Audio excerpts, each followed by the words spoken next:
ओम स्वस्ति पंथा मनुचरेम सूर्या चंद्रमसा विव पुनर्दत्ता जानता संगमे मही। सिया राम में सब जग जानी, करऊं प्रणाम जोड़ जुग पाणी।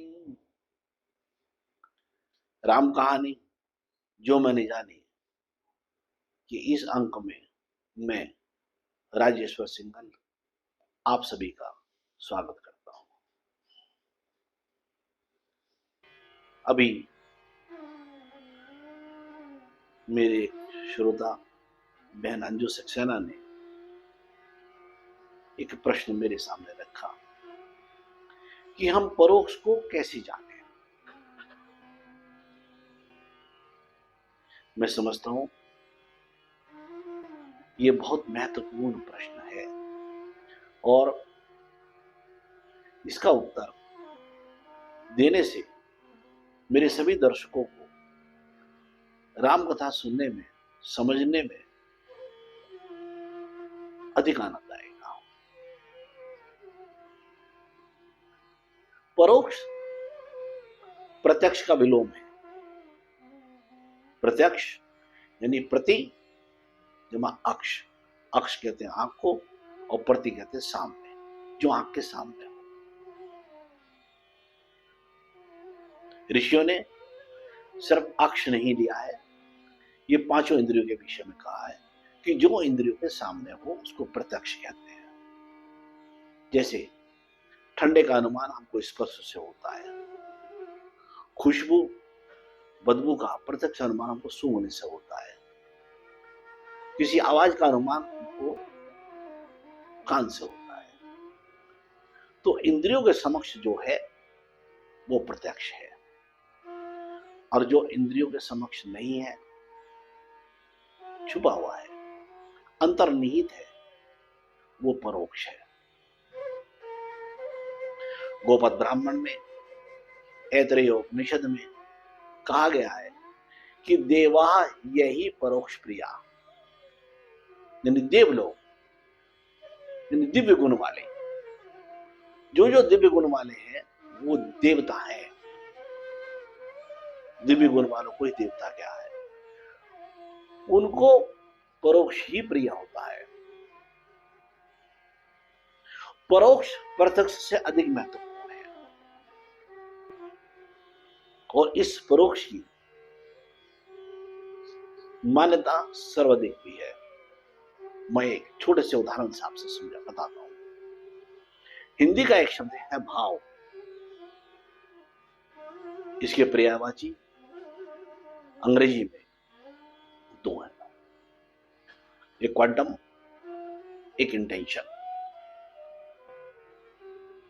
एक रेट, एक इंटेंशन। Quantum, rate.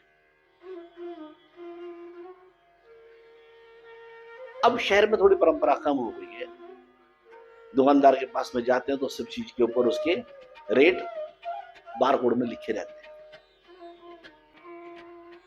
लेकिन जरा कल्पना करिए कि दुकानदार के पास बहुत सारे सामान रखा है, कोई तस्वीर वाला ही है, और उसके पास में एक तस्वीर उसके मंदिर में भी रखी है, जिसको सुबह जोहार के आदर सत्कार से हाथ जोड़ता है। तो अगर दुकानदार से हम जाकर के पूछें कि कितने पैसे की है या इसका क्या रेट है, तो निश्चित रूप से दुकानदार को अच्छा नहीं लगेगा, क्योंकि आपने कोई बात को प्रत्यक्ष रखा। हिंदी भाषी अभी भी जो थोड़ा गांव में रहते हैं, वो दुकानदार से अगर बात करते हैं तो पूछते हैं क्या भाव है, तो वो दुकानदार उनका जवाब देता है ले लीजिए, लग जाएगा। मतलब जो उसका सवाल महत्वपूर्ण है, उसने दो प्रश्न पूछे एक साथ, उसका रेट क्या है, उसकी इंटेंशन क्या है, पर दोनों में महत्वपूर्ण क्या है, इंटेंशन, नियत क्या है उसकी। तो दुकानदार उससे कहता है कि ले जाओ, लग जाएगा, यानी उसका भाव उसको देने का है। उसकी नीयत उसको देने की है, उसके इंटेंशन दे सकता है, देगा वो। उसके बाद उसका जवाब देता है कि वो इतने पैसे की है। जो न्याय क्षेत्र के मेरे दोस्त हैं या जो अभी न्याय में पढ़ रहे हैं, न्याय पढ़ रहे हैं, एलएलबी कर रहे हैं और क्षेत्र में हैं, वो जानते हैं कि इंटेंशन की क्या इंपॉर्टेंस है। कोई भी क्रिमिनल चार्ज तब तक प्रूव नहीं होता जब तक उसमें इंटेंशन प्रूव ना हो, नियत प्रूव ना हो। यह है परोक्ष की बात, कि जो परोक्ष है वो प्रत्यक्ष से ज्यादा महत्वपूर्ण है। एक उदाहरण से बताता हूं आपको, मैं रामायण के उदाहरण से बताता हूं। इसी प्रसंग जो हमारा प्रसंग चल रहा है उसी प्रसंग में है। जब महर्षि विश्वामित्र राम और लक्ष्मण दोनों को लेकर के महाराज जनक के घर जाते हैं, महाराज जनक के यहाँ जाते हैं, तो महाराज जनक पूछते हैं, महाराज मेरे लिए क्या क्या है, मैं आपके लिए क्या कर सकता हूं।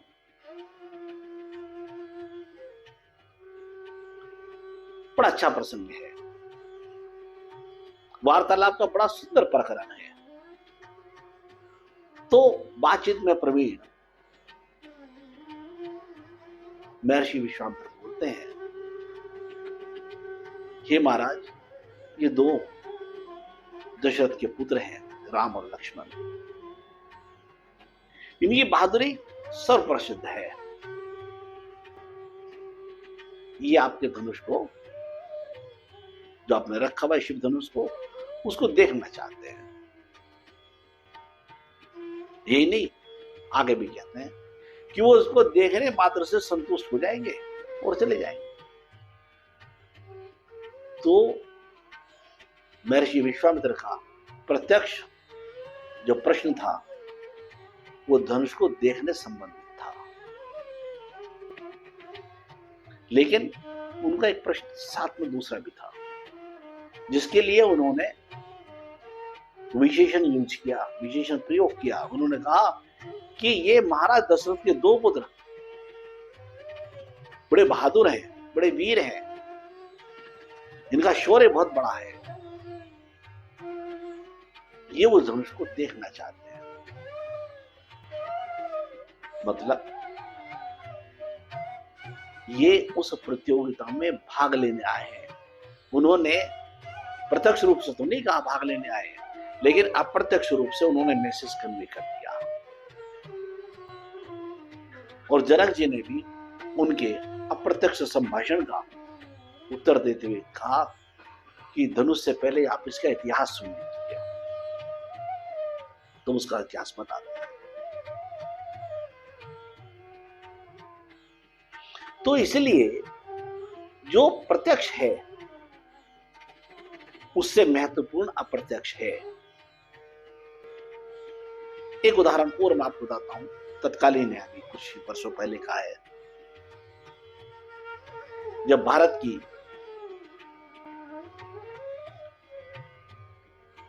न्यूक्लियर सप्लायर ग्रुप में मेंबरशिप की बात हुई, तो चीन ने भारत के विरुद्ध अपने वीटो का इस्तेमाल किया और भारत को मेंबरशिप नहीं मिली। उसके बाद चीन की विदेश मंत्री साहब का भारत में आगमन हुआ। उस आगमन से पहले उन्होंने आगमन का कारण बताते हुए कहा, वो कहते हैं, देखिए भारत के खिलाफ वीटो दिया, लेकिन आगमन से पहले क्या कहते हैं कि भारत की एनएसजी की सदस्यता के अभी रास्ते बंद नहीं हुए हैं। प्रत्यक्ष बात तो उन्होंने कही, सब जानते हैं, लेकिन उनका कहना ये नहीं था।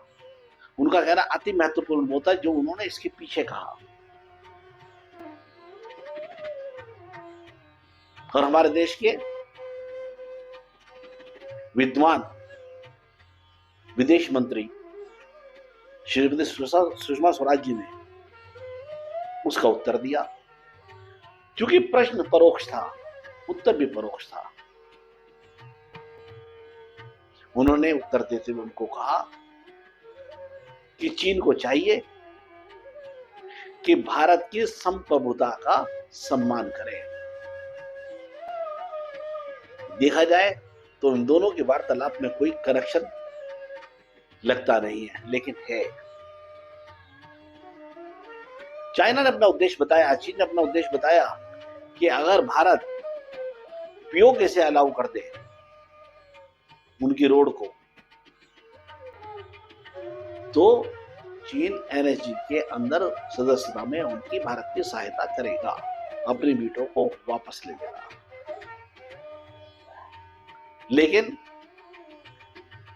विद्वान विदेश मंत्री ने कहा कि ये हमारी संप्रभुता का मामला है, हम किसी, अगर हमारा ये बायलैटरल इशू है, हिंदुस्तान पाकिस्तान का मसला है, इट इज डिस्प्यूटेड लैंड है, अगर हम इसको आपको रास्ता आप इसमें से लेके जाएंगे तो ये हमारे संप्रभुता पर हमला होगा। ये है प्रत्यक्ष और अप्रत्यक्ष की बात। जब तक हम रामायण के अप्रत्यक्ष वार्तालाप को नहीं समझेंगे, रामायण का जो बेसिक उद्देश्य है वो हमारे सामने नहीं आएगा। बहन अंजू सक्सेना का जो प्रश्न था कि परोक्ष को कैसे जाने, तो परोक्ष को जानने के लिए हम ये चिंतन करें कि जो बात कह रहे हैं, जो कार्य करने जा रहे हैं, उसके पीछे उसका अंतर्निहित उद्देश्य क्या है। जब आप समझ जाएंगे, जब आप सोच लेंगे, तो ये बात स्पष्ट हो जाएगी। एक प्रश्न आपके सामने छोड़ता हूं, अगले आने वाले में बात करेंगे कि महर्षि विश्वामित्र रामचंद्र जी और लक्ष्मण जी को लेकर मिथिला आते हैं, तो इसके पीछे परोक्ष रूप से उनका क्या उद्देश्य है। आप चिंतन करें, अगले अंक में मिलेंगे, इसके विषय में वार्तालाप करेंगे। आपको अगर मेरी इस वीडियो के कंटेंट्स अच्छे लगे हैं तो सब्सक्राइब करिए, अधिक से अधिक इस पर लाइक दीजिए, कमेंट कीजिए, क्योंकि आपके कमेंट्स देने से मैं अधिक अध्ययन कर पाऊंगा, आपके सामने उन प्रश्नों को अधिक से अधिक रूप में ला पाऊंगा। आपका इंटरेस्ट, आपको जानकारी आपके साथ शेयर करने में मुझे अधिक खुशी होगी, तो अधिक से अधिक शेयर करिए, अधिक से अधिक लाइक कीजिए, अपने मित्रों को प्रेरित करिए। मेरे बहुत सारे दोस्त वीडियो देखते हैं, उन्होंने अब तक सब्सक्राइब नहीं करा है, मेरा उनसे निवेदन है, सब्सक्राइब करिए, शेयर करिए, लाइक करिए, कमेंट जरूर लिखिए। आज के लिए इतना ही। जय श्री राम।